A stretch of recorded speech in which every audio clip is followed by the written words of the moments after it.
नमस्कार, मैं हूं साक्षी। आप देख रहे हैं अनुभवी आंखें न्यूज। खबर भी असर भी। बिहार के मधेपुरा जिले के पुरैनी अंतर्गत ग्राम पंचायत औराई में कोसी नदी की बाढ़ का पानी लगभग गांव के करीब पहुंच चुका है। आपको बता दें, किसान बंधुओं की फसल की स्थिति का जानकारी जब हमारे संवाददाता ने लिया तो किसान रो पड़े। उनका कहना था कि खेती अब जलमग्न हो चुका है। पुरैनी प्रखंड के औराई गांव के विभिन्न किसान अवधेश शर्मा, ब्रह्मदेव, रामगोपाल शर्मा, उपेंद्र शर्मा, किशोरी शर्मा, रणधीर शर्मा, राजेंद्र शर्मा ने कहा कि हम लोगों की जिंदगी खेती पर भी निर्भर करती है और कोसी नदी में इस बार उफान है, जिसकी वजह से हमारी खेती उनकी भेंट चढ़ गई है। कोसी नदी की बाढ़ की पानी पुरैनी प्रखंड के ग्राम औराई, खैराहो, सपरदा गांव के करीब सड़क मार्ग तक पहुंच चुका है, जिससे लोग चिंताग्रस्त हैं और दहशत में हैं। ग्रामीण क्या कुछ कह रहे हैं, देखिए इस रिपोर्ट में। अभी हम मौजूद हैं यहाँ पे औरा पंचायत के बिहार के दृश्य का आपको दिखा रहे हैं। लगभग जहाँ तक पानी का दृश्य है, ये मजहब कोई गढ़ ही नहीं है, ना ही कोई नदी का दृश्य है, बल्कि एक खेत का दृश्य है। खेत में बाढ़ की जो कहर है वो इतनी ज्यादा बढ़ चुकी है कि किसान के मेहनत पर पानी फेर चुका है। आइए जानने के प्रयास करते हैं मेहनत किस तरह से मेहनत किए थे और कितना रुपया खर्च किया है किसान साहब, उसके तरह उन्होंने किस तरह से मेहनत किया और उनको अपनी मेहनत पर क्या पानी फिरा है, जानने का प्रयास करते हैं। आपका क्या नाम हुआ? शर्मा जी, आप ये बताइए, आप जो खेती किए थे, आप कितने एकड़ में खेती किए हैं? 4 बीघा। 4 बीघा। 4 बीघा में खेती जो किए, लगभग कितना रुपया खर्च किए होंगे? खर्चा तो मिनिमम 8,000 टका बीघा। 8 रुपया बीघा। तो ये बताइए, आप जो खेती किए और लगभग हम देख रहे हैं यहाँ पर जहाँ तक ये जो आप दृश्य देख रहे हैं पानी का, बिल्कुल डूब चुका है। खेती की उम्मीद यहाँ पर नहीं बचा है। अच्छा, जो नुकसान हुआ है, आप क्या कहना चाहेंगे नुकसान के बारे में? नुकसान के बारे में तो सरकार से यह कहती कि हमारा मुआवजा मिल जाना चाहिए। किसान की एक ही लालसा है, जो नुकसान हुआ है सरकार से अपील कर रही है कि सिर्फ कम से कम किसानों की आवाज को सुना जाए और मुआवजा की मांग कर रही है। आइए सेकंड यहाँ पर किसान साहब मौजूद है। आपका क्या नाम है सर? रंजीत जी, आप बताइए, आप अपने खेती में कितना खेती किए थे इस बेल्ट में? लगभग 5 बीघा खेती हमने किया। 5 बीघा खेती किए हैं, तो कितना खर्च हुआ है और कितना का नुकसान हुआ, आप बताओ। लगभग उसमें 1 बीघा तो बचा हुआ है और सब पानी में डूब चुका है। लमसम उसमें 40,000 मुझे खर्च आया था। अब मैं चाहूँगा कि सरकार से कि मुझे कुछ न कुछ मुआवजा मिले, जिससे मुझे आगे काम करने में सुविधा हो। बस एक ही आवाज है किसान साहब का कि जो यहाँ पर खेती बाढ़ के कारण से डूबा हुआ है, ये पानी बाढ़ के साथ साथ बारिश भी यहाँ पर इतनी अधिक हुई है जो कि कोसी की नदी को उफान के साथ साथ बढ़ने का प्रयास किया और लगभग प्रत्येक किसान का मैंने आगे करने का प्रयास किया है। वह हजारों की संख्या में, हजारों लाखों रुपया की संख्या में यहाँ पर खर्च हुआ, जो कि इस बाढ़ ने इसके मेहनत पर पानी फिर दिया है। सिर्फ एक ही आवाज है सरकार से कि किसान को कुछ न कुछ मुआवजा मिलना चाहिए। अभी आप देख रहे हैं ये जो दृश्य है बाढ़ इलाका क्षेत्र का, ये औरा पंचायत क्षेत्र का दृश्य है और ये लगभग लाखों की संख्या में किसान का जो इस कोरोना के महामारी के साथ साथ बाढ़ का जो प्रभाव बढ़ रहा है, बिल्कुल दयनीय स्थिति बढ़ चुका है। किसान की लगभग करोड़ों की संख्या में खेती का असर पड़ा हुआ है। आइए हम जानने की कोशिश करते हैं किसान साहब से। किसान साहब जानने का प्रयास करेंगे कि जो आप खेती लगाए थे, किस तरह खेती लगाए थे और ये खेती आपका जो ध्वस्त हुआ है, क्या वजह है, कितने की रुपया आपका लॉस हुआ है, आप जानने का प्रयास करेंगे। आइए पहले हम बात करते हैं किसान साहब से। सर, आपका क्या नाम हुआ? शर्मा जी, आप ये बताइए, ये जो आप देख रहे हैं बाढ़ का जो पानी आपके क्षेत्र में है, आप कितने एकड़ जमीन में खेती किए थे? 10 एकड़ में। लगभग कितने रुपए के आप खर्च किए थे खेती के मामले में? 1 एकड़ में कम से कम 10,000 रुपया। सोच सकते हैं कि 10 एकड़ खेती किए थे और 1 एकड़ में 10,000 रुपया खर्च, मिनिमम कह सकते हैं कि लगभग लाखों की संख्या में, लाखों के रुपया के मामले यहाँ किसान को लॉस हुआ है। तो ये जो पानी है, ये बाढ़ का पानी है कि वर्षा का पानी है? बाढ़ का पानी। बाढ़ का पानी है। ये गंगा का पानी या कोसी बेल्ट का पानी है? कोसी बेल्ट का पानी। कोसी बेल्ट का पानी है। आप देख सकते हैं ये कोसी बेल्ट का पानी है।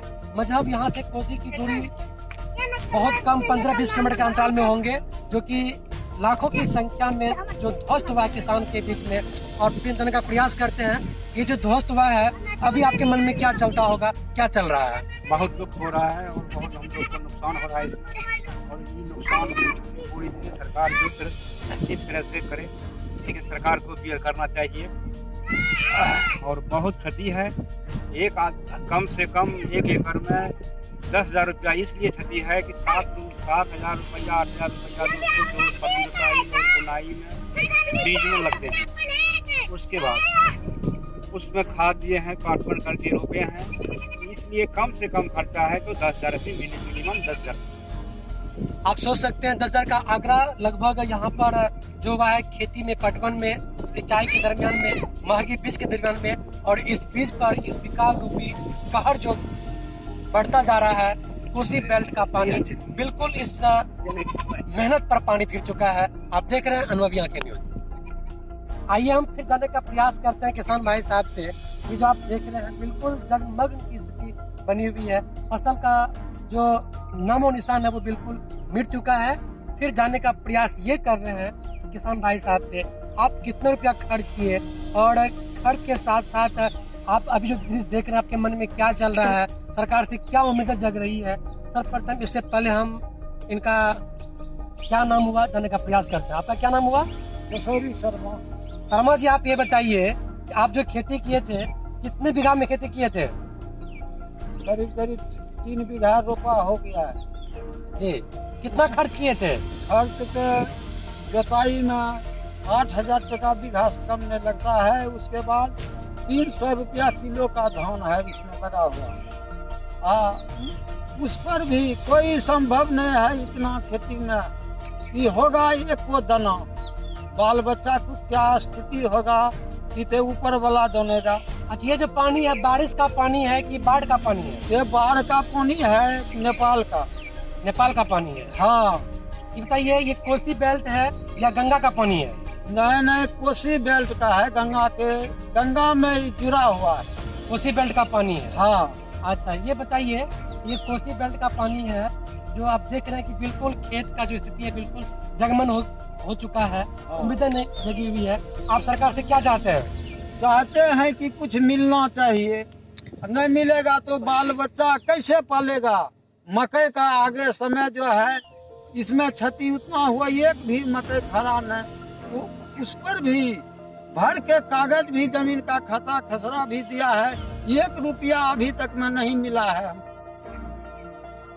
आप ये देख लीजिए कि ब्लॉक ऑफिसर जो जितना भी है कर्मचारी वो एकदम खत्म है।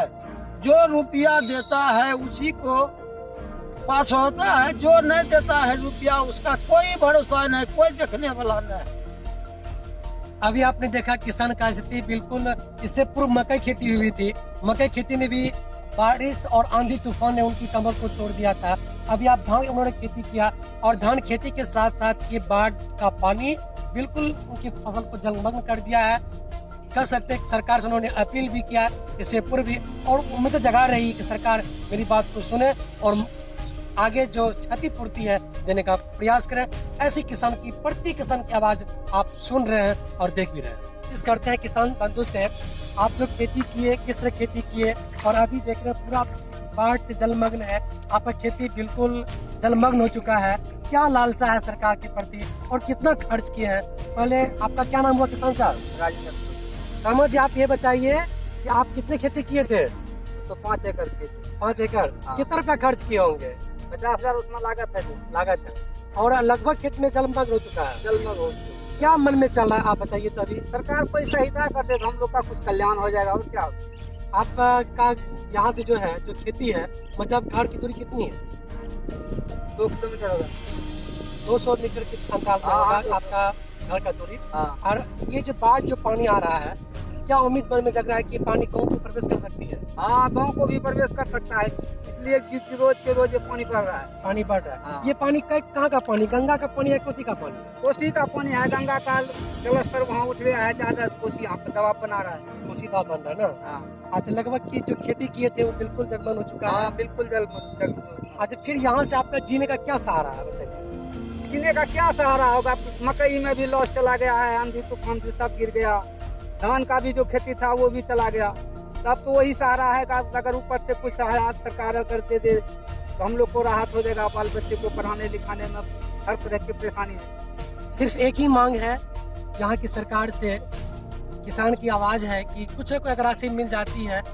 इससे पूर्व मकई में लॉस हुआ, धान की खेती बह चुका है, बाढ़ की संख्या जो यहाँ पे पानी का जल स्तर धीरे धीरे ऊंचा हो रहा है। सिर्फ एक ही मांग है, सरकार कुछ मौका दे देती है तो कुछ जीने का सहारा हो जाएगा।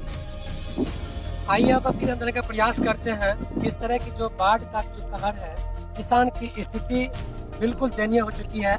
आपने इससे पूर्व भी बहुत किसान का मैंने गिरा लिया, फिर एक नए किसान है कि लगभग इनके पास आप कितनी सारी जमीन खेती किए हैं जानने का प्रयास करेंगे और कितना खर्च हुआ है इनका खेती करने में और इनके ऊपर अभी जो कितने का नुकसान हुआ है वो भी जानने का प्रयास करेंगे और साथ साथ सरकार से क्या मांग करना चाहेंगे तो खुद बताएंगे। इससे पूर्व मैं किसान साहब का परिचय हो जाए। आपका क्या हुआ सर? गोपाल शर्मा। शर्मा जी, आप ये बताइए, आप जो खेती किए हैं कितने एकड़ में खेती किए हैं? 8 एकड़।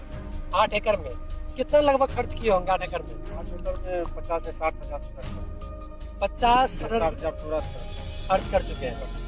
आज ये बताइए, 8 एकड़ में खेती किए थे, लगभग खेत में पानी आ चुका है? लगभग। और ये बताइए, आप जो खेती किए थे, खेती के पूर्व आपका क्या तरीका था खेती करने का, जो और खेती जब आप लगाए थे उसमें आपकी क्या लालसा थी और अभी का क्या विचार चलता है? हम लोग का तो मेन खेती आती है, पूरा मतलब खेती पर आधारित है। खेती से ही सब कुछ, बच्चा को पढ़ाई लिखाई भोजन जो भी करना पड़ता है इसी में। लेकिन अब की बार तो पूरा ही क्षति देखते हैं, कुछ दिमाग काम नहीं कर रहा है कि क्या करेंगे, ये तो कर्ज में अब डूब रहे हैं। अच्छा, ये जो स्थिति बनी हुई है, आप सरकार से क्या चाहते हैं? सरकार से क्या चाहेंगे, सरकार कुछ मुआवजा दे दे, मदद कर दे तो कुछ आसानी हो सकता है, नहीं तो हम लोग तो डूबे हुए हैं। अच्छा, इससे पूर्व जो आप खेती की थी मकई का, उस समय भी बहुत तरह तरह की आंधी तूफानें आई थी। आंधी तूफान में मकई तो लॉस से चला गया सब, वो भी मकई में भी घटा पूरा, मकई में भी पूरा। अभी आपने सुना कि मकई के साथ इससे पूर्व मकई खेती हुई थी, मकई खेती में भी लगभग लाखों रुपए की क्षति हुई थी और अभी के दौर में इन्होंने 8 एकड़ खेती की है और लगभग खेती इस बाढ़ की कहर से जलमग्न हो चुका है। स्थिति बहुत दयनीय है। सिर्फ एक ही अपील है सरकार से कि कुछ न कुछ अगर सही राशि मिल जाती है तो जीने का कुछ सहारा हो जाए। जानने का प्रयास कर रहे हैं किसान साहब से। और एक यहाँ पर किसान साहब की पत्नी है जो कि बड़ी मेहनत से खेती किए थे और इस खेती पर बाढ़ की कहर ने उनको जीने की सहारा को छीन लिया है। एक उम्मीद जगा हुआ था, लहराता हुआ खेत आज ये जलमग्न हो चुका है। जानने का प्रयास करते हैं कि कितना खेती किए थे आप, आपने कितना खेती कर लड़ी है? 2 बीघा। 2 बीघा में कितना रुपया खर्च लड़ अपने के? 10,000 में जो खर्चा कर लिए लगभग यानी सब खेत अहाँ दहा गेल पानी से, सबके दहा गेल। तो अहाँ सरकार से की चाहे छियै? सरकार से आपने की चाहे छियै? सरकार अपने कुछ न कुछ अब कुछ टके न देते सरकार। सरकार से आपने चाह रहल छियै कुछ न कुछ पैसा मिलना चाहिए। तब ऐसे दहाज के लाए लोग करता है, रोटियां न खाता है। चलिए ठीक। तो किसान का एक ही आवाज है कि जो लगभग खेती का जो मग्न था, जो उनकी लालसा थी, वो पानी फिर चुका है। सिर्फ माल जाल सब खेती है, मालो जल न खेती है, लोग खेती सबके सुख है। सिर्फ एक ही आलसा है कि अपने जीवन का रोटी किस प्रकार पले और अपने रोटी के साथ साथ इनको ये भी परवाह है कि आप जो घर का पशु है, पक्षी है, वो किस तरह से जिएंगे, वो क्या खाएंगे। आइए फिर हम जानने का प्रयास करते हैं किसान भाई साहब से कि इस तरह के जो बाढ़ आया है आपका क्या क्षति हुआ है, क्या परेशानी है, जानने का प्रयास करते हैं। आपका क्या नाम हुआ? ब्रह्मदेव राम। आप ये बताइए, आप जो खेती किए थे कितने एकड़ में खेती किए हैं? 1 बीघा था मेरा इस जगह जमीन। 1 बीघा। और धान लहला कर रहा था। तो ये जो आप देख रहे हैं बाढ़ जो आया है आपके क्षेत्र में, और क्षेत्र में जो बाढ़ है, आप जो खेती किए थे लगभग कितने रुपया खर्च किए हैं? लगभग कम से कम इस जगह 5,000 रुपया खर्चा हुआ मेरा, जान मजदूर प्लस हल में। अच्छा, ये जो खर्च हुआ है और यहाँ पे हम देख रहे हैं आपके मेहनत पर पानी फिरा हुआ है, आपसे हम जानना चाहते हैं अभी आपके मन में क्या चल रहा है? अभी तो होश तो कुछ है ये नहीं है, तो बाप रे बाप क्या खाएंगे क्या कैसे रहेंगे कोई पते नहीं है। जो भी उपजता वो चला गया। आप सरकार से अभी क्या उम्मीद जता रहे होंगे, मन में क्या चल रहा है, सरकार से आप क्या चाहते हो? सरकार से अनुदान चाहते हैं कि खाएंगे क्या, अनुदान चाहिए, अनुदान चाहिए, अनुदान चाहिए। सिर्फ किसान की एक ही आवाज है कि जो क्षति हुई है इस वैश्विक महामारी के साथ साथ किसान का जो कमर है बिल्कुल टूट चुका है। सिर्फ एक ही मांग है कि इस महामारी के साथ साथ किसान का जो जीवन स्थिति है बहुत दयनीय हो चुकी है, जीने का कोई सहारा नहीं रहा। एक उम्मीद थी मकई के बाद फसल हुआ धान का, वो भी इस बाढ़ की जो कहर किसान की पूरी रीढ़ की हड्डी को तोड़ के रख दिया है। सिर्फ एक ही उम्मीद है कि हम सरकार से चाहते हैं कि किसान को मुआवजा मिले, जीने का सहारा मिले। और आप ये बताइए, ये जो इलाका है आपका कौन सा इलाका है? यह औरा खेरो मौजा का जमीन है और उधर औरा मौजा और इधर सपर्दा मौजा, 3 मौजा का जमीन इस जगह है। और मकई जो हुआ इसमें अभी तक मुझको क्षति पूर्ति नहीं मिला, कुछ नहीं अनुदान मिला। 70 पटर था मकई खेत में, सूता हुआ था, जैसे चौकी नहीं देता है वैसे सूता हुआ था। काट के जमा किए, उसके बाद हम दरखास्त लगाए, अभी तक अनुदान मिला नहीं। आपने सुना कि किसान का जो स्थिति है बहुत सराहनीय है। यहाँ पर कह सकते हैं कि अगर आंसू आ जाए तो वो किस तरह अपने आंसू को बहावे, अपने दुख की बातों को किसको सुनावे, सुनने के कोई तैयार नहीं है। अब ये बताइए, ये जो पानी है ये बारिश का पानी है कि किसी नदी का पानी है? या हल्का फुल्का बारिश था, बाकी ये बाढ़ का पानी है। यहाँ से आपका गंगा नदी या कोसी नदी के आसपास है? कोसी नदी के आसपास है, कोसी का ही पानी आती है। ये कोसी नदी का पानी है। हाँ। बहुत बहुत धन्यवाद किसान साहब, आपने हमारे चैनल को जानने का प्रयास किया और पूरे विस्तार के साथ बताने का प्रयास किया कि ये कोसी नदी का बेल्ट का पानी है। लगभग हजारों एकड़ की संख्या में फसल ध्वस्त हो चुका है। हम भी चाहेंगे आपकी आवाज को, किसान की आवाज को सरकार तक पहुंचावे। ये आप देख सकते हैं दृश्य जो कि ग्राम पंचायत औरा और ग्राम पंचायत सपर्दा के मुख्य सड़क मार्ग के बगल में खेती का दृश्य। लगभग हजारों एकड़ की संख्या में फसल जो लगाया गया था किसानों के द्वारा, धान फसल का, वह ध्वस्त हो चुका है। बाढ़ की कहर इतनी मंडरा चुकी है कि किसान को रोने से बेबस कर दिया है। और रो तो किस तरह रो, किसके लिए रो और किसको अपने दुख दुनिया सुनाओ। आप देख सकते हैं इस वीडियो के माध्यम से, जहां तक ये दृश्य आप देख रहे हैं, ये खेती का दृश्य है। लगभग प्रत्येक खेत में 10-5 फीट के अंतराल में जल जमाव भरा हुआ है। ये मुख्य कारण है बारिश का। बारिश के साथ साथ कोसी नदी भी अपनी उफान। हमारे चैनल को सब्सक्राइब एवं लाइक करना ना भूलें।